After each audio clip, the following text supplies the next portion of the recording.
من سێبەری درەختێک نیم کە خۆر نەما بە جێمبێڵی، خۆشەویستی وشکی کرد و میتر دڵم بۆ ئەشێڵی.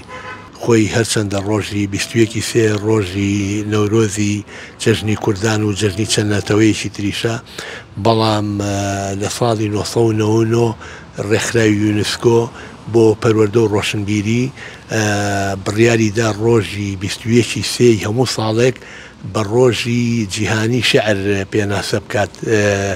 بۆ ئەم ناونیشانەی بەخشیە ئەو ڕۆژە لەبەرەوەی زۆربەی زۆر لە زمانە زیندوەکانی دنیا هەستیان کرد زمانگەلێک هەیە خەریکە لە ناو ئەچێت. لە ساڵی نوێ کەوتینە جوان من بە بیر و خەیاڵی جوان، ئەویش بە یاسای ڕێزمان و سروشتی ژیان، بەیەکەوە لە ناو فەرهەنگی ئەوین بۆ وشەیەک گەڕاین، تاکو من و ئەو بۆ ئەبەد بەیەک بگەین، کەچی من بووم بە شاعیر و ئەویش بە شعر.